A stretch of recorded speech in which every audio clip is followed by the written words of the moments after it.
Hello hello hello, hi everyone. আমি মেঘনা আর তোমাদের সাথে আজকে আমি সানডের ব্লগটা শেয়ার করব। আর এখন তো তোমার প্রায় কটা বাজে, 9টা বাজে, আমি ঘুম থেকে উঠে গেছি। আর এখন আমি বানাবো ব্রেকফাস্ট। আর ব্রেকফাস্টে আজকে বানাবো অনেক দিন পর, সেটা হচ্ছে এগ স্যান্ডউইচ। তো বানানো হয়ে যাক, তারপর তোমাদেরকে দেখাচ্ছি যে কেমন হয়েছে। প্রচণ্ড টেস্টি হয়। একদিন অবশ্যই সময় করে তোমাদেরকে মিনি ব্লগের মাধ্যমে শেয়ার করব রেসিপিটা। তো আবার ব্রেকফাস্ট আমি রেডি করে নিয়েছি।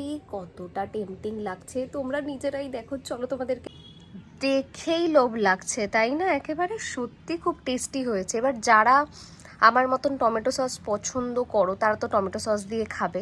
যারা পছন্দ করো না, ইজিলি তোমরা স্কিপ করে যেতে পারো। যথেষ্ট টেম্পটিং। দাঁড়াও, ভিতরেরটাও দেখাচ্ছি। এই দেখো। ওহো, আমি যে এত ভালো রান্না করি আমি নিজেও জানি না। যাই হোক, বাদ দাও। আর আমি একটু এনজয় করে নিই আমার ব্রেকফাস্ট। চলো, আবার দেখা হচ্ছে একটু পরে। হাই।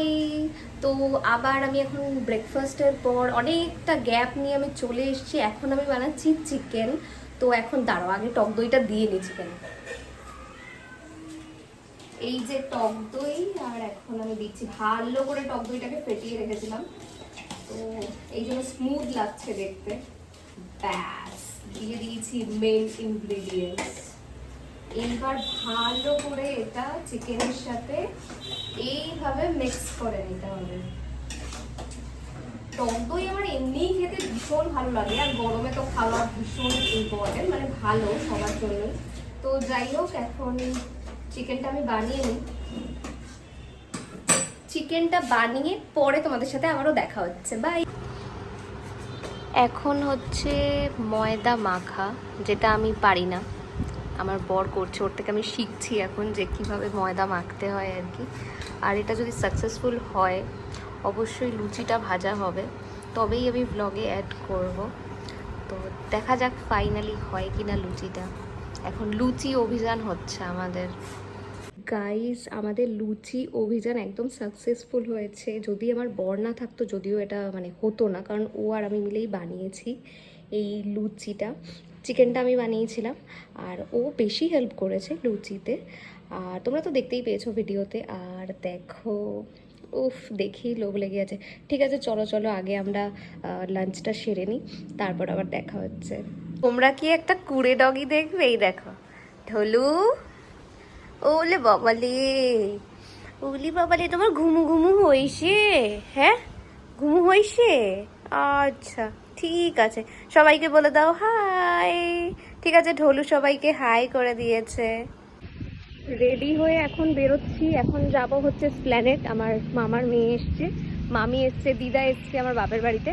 তো ওই জন্য রেডি হয়ে নিয়েছি। এখন যাচ্ছি আমি আমার শ্বশুর বাড়ি থেকে বাপের বাড়ির দিকে। কিচ্ছু রিক্সা অটো কিছু নেই, যাই না, হেঁটে হেঁটে বালচনি যেতে হবে মনে হচ্ছে। চলো দেখা। ভাগ্যিস রিক্সাটা পেয়ে গেছিলাম। যাই হোক, তারপর এখানে অটো কাকু দেখো, পুরো মনে হচ্ছে একদম ধুম্মা চালে চালাচ্ছে। যাই হোক, এবার চলে এসছে ঈশা। আর এখানে জগ, মানে আমার পিসির ছেলে, ও ওকে ড্রপ করতে এসেছিলো। তো এবার আমরা বাবা 7 সমুদ্র 13 নদীর পার করে যাচ্ছি এখন স্প্ল্যানেট স্টেশনের বাইরে, কারণ এত সিঁড়ি কি বলবো। আর এদিকে দেখো, আর একজন অন্যদিকে তাকিয়ে আছে, আর এইদিকে আমরা খাচ্ছিলাম জুস, কারণ প্রচণ্ড গরম ছিল স্প্ল্যানেটে গিয়ে। তো এখানে আমরা খেয়ে নিচ্ছিলাম, আই থিঙ্ক এটা সিকাঞ্জি ছিল হয়তো। আর স্প্ল্যানেটে ভিড়টা দেখো, যদিও এটা রমজানের টাইমে এসেছি, সানডেতে, তাও আবার স্প্ল্যানেট। তো এত রাশ, ভাবলাম তোমাদের সাথে একটু কালেকশন শেয়ার করব, তো সেটা পসিবলই হলো না, কারণ প্রচুর ভিড়, প্রচুর ভিড়। তো ওটাই কখনো পরে তোমাদের সাথে স্প্ল্যানেটের ব্লগ শেয়ার করব। ঠিক আছে বাবা, আমি তো এখানে হাওয়া খাচ্ছি ভাই।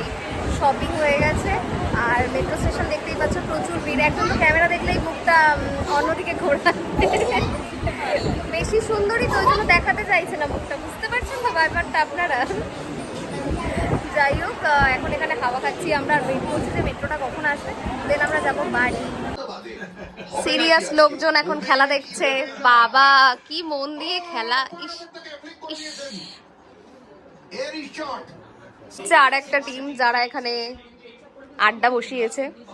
একজন তো শুধু গেমই খেলবে। দিদি মানে কি এত ছবি তুলতো মানে অসাধারণ। দিদি যায় আসে না, দিদি যায় আসে না, দিদি একদম direct চলবে যতক্ষণ না।